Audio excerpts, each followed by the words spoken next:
Senhor, a vós confio, que eu não seja confundido para sempre.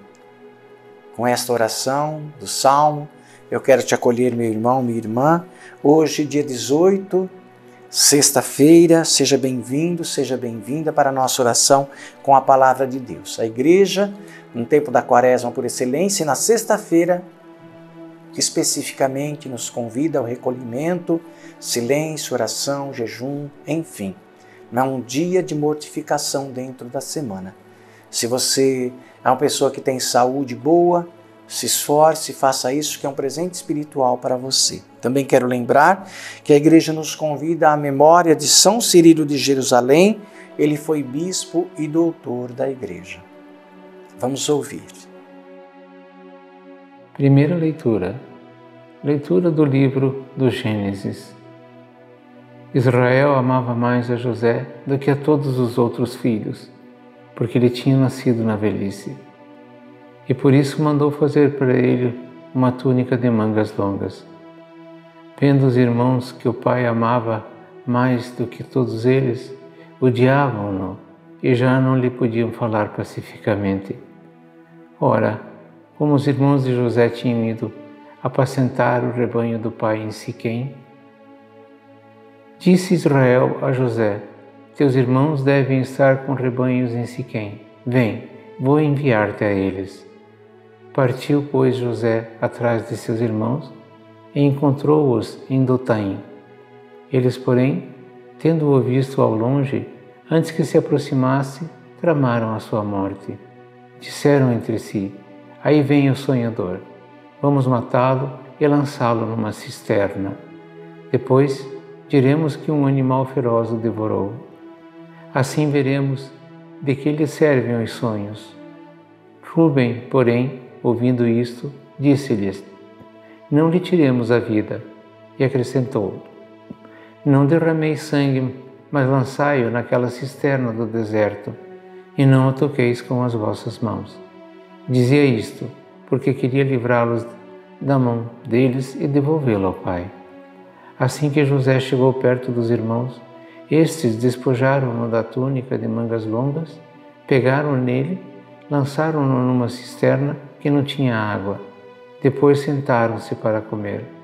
Levantando os olhos, avistaram uma caravana de ismaelitas que se aproximava, proveniente de Galaade. Os camelos iam carregados de especiarias, bálsamo e resina, que transportavam para o Egito. E Judá disse aos irmãos: que proveito teríamos em matar nosso irmão e ocultar o seu sangue? É melhor vendê-lo a esses ismaelitas e não manchar nossas mãos, pois ele é nosso irmão e nossa carne. Concordaram os irmãos com o que dizia. Ao passarem, os comerciantes madianitas tiraram José da cisterna e por 20 moedas de prata o venderam aos ismaelitas, e estes o levaram para o Egito. Palavra do Senhor. Salmo. Lembrai sempre as maravilhas do Senhor. Mandou vir então a fome sobre a terra, e os privou de todo o pão que os sustentava. Um homem enviara à sua frente José, que foi vendido como escravo. Lembrai sempre as maravilhas do Senhor. Apertaram os seus pés entre grilhões e amarraram seu pescoço com correntes, até que se cumprisse o que previra, e a palavra do Senhor lhe deu razão. Lembrai sempre as maravilhas do Senhor. Ordenou então o rei que o libertassem. O soberano das nações mandou soltá-lo. Fez dele o senhor de sua casa e de todos os seus bens o despenseiro. Lembrai sempre as maravilhas do Senhor. Evangelho. O Senhor esteja convosco. Anúncio do Santo Evangelho de Jesus Cristo contado por São Mateus. Naquele tempo, dirigindo-se Jesus aos chefes dos sacerdotes e aos anciãos do povo, disse-lhes: escutai esta outra parábola. Certo proprietário plantou uma vinha, pôs uma cerca em volta, fez nela um lagar para esmagar as uvas e construiu uma torre de guarda. Depois arrendou-a a vinhateiros e viajou para o estrangeiro. Quando chegou o tempo da colheita, o proprietário mandou seus empregados aos vinhateiros para receber seus frutos. Os vinhateiros, porém, agarraram os empregados, espancaram a um, mataram a outro e ao terceiro apedrejaram. O proprietário mandou de novo outros empregados, em maior número do que os primeiros, mas eles os mataram da mesma forma. Finalmente, o proprietário enviou-lhes o seu filho, pensando: ao meu filho eles vão respeitar. Os vinhateiros, porém, ao verem o filho, disseram entre si: este é o herdeiro. Vinde, vamos matá-lo e tomar posse da sua herança. Então agarraram o filho, jogaram-no para fora da vinha e o mataram.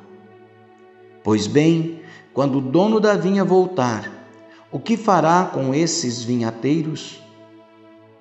Os sumos sacerdotes e os anciãos do povo responderam: com certeza mandará matar de modo violento esses perversos e arrendará a vinha a outros vinhateiros, que lhe entregarão os frutos no tempo certo. Então Jesus lhes disse: vós nunca lestes nas Escrituras: a pedra que os construtores rejeitaram tornou-se a pedra angular. Isto foi feito pelo Senhor e é maravilhoso aos vossos olhos? Por isso eu vos digo: o reino de Deus vos será tirado e será entregue a um povo que produzirá frutos. Os sumos sacerdotes e os fariseus ouviram as parábolas de Jesus e compreenderam que estava falando deles. Procuraram prendê-lo, mas ficaram com medo das multidões, pois elas consideravam Jesus um profeta. Palavra da salvação. Tendo ouvido a palavra de Deus, eu queria chamar a atenção apenas por uma sintonia entre a primeira leitura e a segunda leitura, ou seja, o Evangelho. Muito simples, mas muito significativa. É possível fazer essa associação? Sim, porque na primeira leitura nós temos um personagem. O centro da primeira leitura é um personagem, o José do Egito. A maioria de nós já conhecemos a história de José do Egito. José do Egito, que acaba ganhando a inveja dos seus irmãos, acaba sendo perseguido por esses próprios irmãos e vendido como escravo ao estrangeiro. Não é? Muito bem. Na parábola do Evangelho de hoje que nós ouvimos, o papel central, quem ocupa esse papel, é o próprio Cristo Jesus. E o pai, diante de uma situação grave que vive a sociedade, diante de precisar resolver essas situações do povo de Deus, envia o filho. A parábola diz, é a última cartada do pai, envia o filho e diz: a este meu filho eles vão dar ouvido. E eles não dão ouvido. Pelo contrário, persegue, como perseguiram José, prendem, matam, destroem. Mas Deus tem a última palavra. A última palavra nunca vai ser do humano. Esses dias, um amigo meu conversava comigo e disse assim: Frei, a nossa família está meio em pânico esses dias, porque uma prima nossa foi fazer o diagnóstico e deu câncer, e o câncer já é irreversível. Os médicos dizem que não tem mais o que fazer. Deixa uma palavrinha para ela. E gravamos um áudiozinho e mandemos, né? E aí o que eu disse para ela? O que nós acabamos de experimentar na nossa família. Agora, pela passagem do Natal, então nós tivemos um irmão que assim, né, teve uma enfermidade, corremos com ele rapidinho e chegamos lá e a médica fez um raio-x do pulmão, chamou a mim e a minha irmã, que é gêmeos, à parte e diz assim, olha, não tem o que fazer. Metástases dos 2 lados do pulmão. Passa o Natal juntos. Pensa você o que isso significa. Não tem mais o que fazer. Passe o Natal juntos. Tudo bem, nós passamos o Natal juntos, conversamos com ele, ele escolheu passar o Natal junto para não passar no hospital. Continuamos dando a sequência no trabalho, mas naquele momento que nós recebemos a informação da médica, a minha irmã, que é gêmeas dele, já envermelhou os olhos e se emocionou, baixou a cabeça, estremeceu, abracei ela e falei, Célia, não esqueça que Deus tem a última palavra. Continuamos o tratamento, levamos no hospital renomado em Curitiba, especializado nessa área, os médicos uma semana internado, exame, parará. O menino não tem nada nesse sentido. Ele tinha outras enfermidades que era de rim, está em casa, está bem. Então, eu dei esse testemunho para esse amigo meu falar para a família dele. Fala para essa pessoa que Deus tem a última palavra. Não perca a esperança. Veja, aqui no evangelho de hoje e na primeira leitura de hoje, Deus tem a última palavra. José foi perseguido pelos irmãos, foi preso, foi vendido aos estrangeiros. Deus fez de José um grande homem, que depois vai salvar a própria família que o perseguiu. Deus fez de Jesus, o seu filho amado, ignorado, perseguido, morto. Ressuscitou e é Ele que traz a salvação para você e traz para mim. Está vendo por que a gente pode dizer que Deus tem a última palavra? Ele tem a última palavra. Você tem um câncer, diz para o teu câncer, Deus tem a última palavra sobre mim. Você tem um pecado grave, diz para o teu pecado, Deus tem a última palavra para mim. Confia nesse Deus, dobra o joelho e diz, Senhor, nas suas mãos, a quem iremos? É nas suas mãos que eu me acho, que eu me encaixo, que eu confio, que eu posso crer, que eu tenho esperança. Tudo se resolve na mão de Deus, mas eu preciso me abandonar. Quando saímos do hospital, depois que meu irmão estava bem, aí eu tentei encontrar de volta naquele mesmo hospital, mas porque era um hospital municipal e de rede pública, nós não conseguimos pegar aquele testemunho que eu queria, que era o raio-x do pulmão dele com metástases dos 2 lados. Porque aí nós teríamos comprovado um milagre. Não precisamos comprovar um milagre.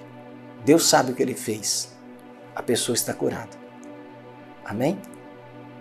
Deus te abençoe. Pai, Filho e Espírito Santo. Até amanhã.